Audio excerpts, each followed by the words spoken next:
Hello everyone. I did a quick little update for the VHS component. It is largely the same, but there's a few differences and additional step for setup now. I've also changed it to work correctly by ignoring some optional steps. This could be important if you don't need to use the text overlay. Skipping a few steps could give you a little bit of a performance boost by not using this if you don't need it for your project. Before we get started, I wanted to point out the biggest change for this update.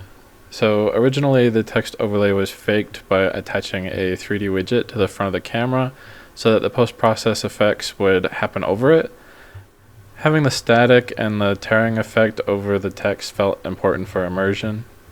This update still utilizes a 3D widget, but instead of faking the effect by attaching it to the camera, it is rendered to a post-process material and is layered with the other effects. Not only does this give you more control over the look of the VHS, but it means events like camera shakes will also affect them, whereas previously the text would remain static and it created a weird, broken looking effect. I'm very happy with the result. Even though it takes one extra step to set up, I think it's worth it. I mean, it's still only 2 functions, so that's pretty good. Alright, well let's jump right into setup. This asset comes with an example setup, but I'm going to go ahead and delete all of this just to show you how to do it from scratch.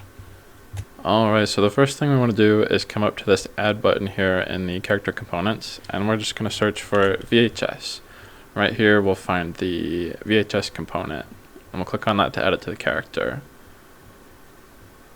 Now these next few options are only if you plan on using the text overlay, so I'm going to go ahead and skip those to start, just to show you how to get the basic setup, and then we'll go back and add that. So I'm going to skip all the way to step 4. I'm going to drag in a reference to our component here and search for initialize VHS. You'll see we get this big long function that's got a bunch of different settings. But first we want to hook it up to begin play. We also want to add our player camera. We'll go ahead and ignore this widget input for now. I'm going to go ahead and compile and save this, and that's literally all you need to do to get the effect working. I'll go ahead and press play, just so we can see what that looks like. I'll go over what all these settings do in just a moment, but first I want to go ahead and go back to step 2 and get our text widget set up. So to do this, we'll go back to our character components and we want to search for widget. And we'll just add that. You can name it whatever you'd like. Then we'll come over here to the details panel. I just want to make sure that our transform is zeroed out and it looks all good here. And then the only other thing we need to do for this is come down to the widget class, and we're going to search for VHS. We want VHS stamp. And that's it for this step. All this will do is get us a reference to the stamp widget that will be updated when we hook it up to our next step, step 3, as well as to step 4 here. Coming back to step 3, I'm going to get another reference to our component here, and I'm going to look for stamp handler. You want to connect this to event tick and hook up your camera and your widget reference as well. And then moving back to step 4, we're just going to hook up our widget reference to initialize VHS. If we compile and save that, you'll see we have our nice text overlay added as well. Now that that's all set up, I'll go over some of these options in the initialize VHS function here, starting with our constrain aspect ratio. Personally, I really like this. I think it contributes a lot to the effect. That's these borders on the side here. But I know a lot of people aren't a big fan of that, so if you uncheck it, it just goes away, and everything else will adjust on its own. I'm going to go ahead and put that back on. And now I have an option here to use a custom frame rate. Because we are trying to emulate a VHS realistically, I've also limited the frame rate to 30 FPS. But again, if you don't like that, you can just uncheck this custom frame rate here, and it will ignore this and have an unlimited frame rate. Next is the screen blur opacity. This is the strength of an overall blur that is applied to the screen. By default, it's not super strong, but if we crank that up really high, you can see it take effect immediately. So that's a little too much. I'm going to put it back to what it was. That's a good value for me. And the next is a more exciting one. We have this VHS effect preset. By default, there are 2 presets, and what this does is largely affect the post-process through some minor adjustments as well as post-process materials. With the realistic preset, there's a lot more going on to emulate things like YIQ color space, tearing, some chromatic effects, digital noise, and so on. This preset is made more specifically to realistically emulate a VHS tape. Alternatively, we have a clear preset, which is a little sharper, it does not convert the color space. It's closer to the kind of typical VHS effect you would see in most modern games.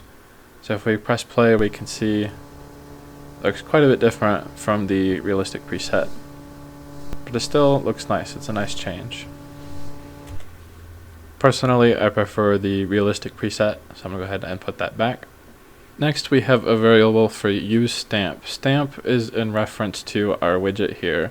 So if you're unsure if you want to use the text overlay, you can go ahead and set it up, and you can toggle it on and off from here. So you can see now that I've unchecked that, the text overlay is no longer appearing. Now the rest of these settings are in relation to the stamp, so I'm going to go ahead and re-enable that. And up first we have the stamp input type. And we have a couple options to choose from here. We've got play, pause, stop, eject, record, rewind. And this could be useful for different states in your game or project, such as updating it to pause on a pause screen, eject when you quit, or record if you have something like a battery system in your game. To show you what that looks like, I'm going to put record.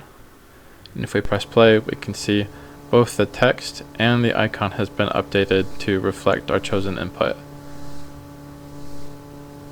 Next, we have some options to manually update the year, month, and day that is displayed on the text overlay. Or if we check this box, we can override these settings by using the real calendar from the device that you're working on.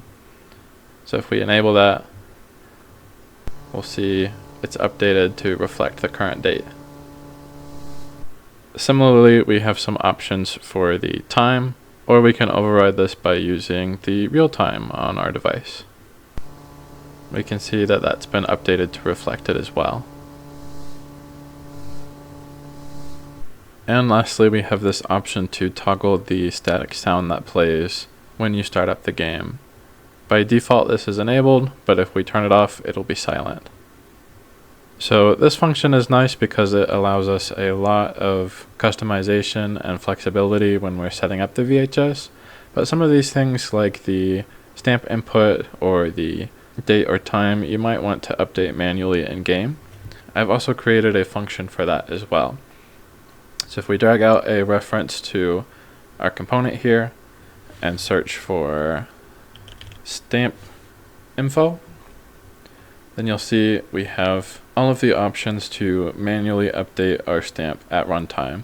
And all we need to do to get this working properly is drag in a reference to our widget and set that up as well. I just realized I also missed this use dynamic exposure variable. To kind of show you what that does, I'll jump into play here, and you'll see that the brightness kind of adjusts based on if you're looking at something bright or dark. I think looking at this wall and looking at the sky best displays it. But if that effect feels disruptive to you, you can always disable it as well. And lastly, if you're happy with the settings that you have here, but you want a little more control over the post-process effects that are being applied through the presets, you'll find that if we come into the art folder here and go under effects, camera, and materials, we have some folders here for our presets that contain material instances for our post-process materials. And you're welcome to go through each of these and make as many changes as you'd like. So you can see if we open this color space converter material, you'll see we have a lot of variables here we can change to really fine-tune the effect to what you need. And that's it. It's one of the easiest assets to set up that I've made, and if we press play here, you'll see it's a night and day difference from the default viewport effects. Next, I'll be upgrading this asset by adding all the gameplay functionality from Pro First Person Horror Template. I'll release a standalone version of the VHS template separately thereafter. So if you've watched this far and you haven't picked it up yet, grab it while it's cheaper and you'll get the next big update completely for free. And if you want to stay up to date on that, please subscribe or join the Discord. But for now, as always, thank you for watching, and I'll catch you in the next one.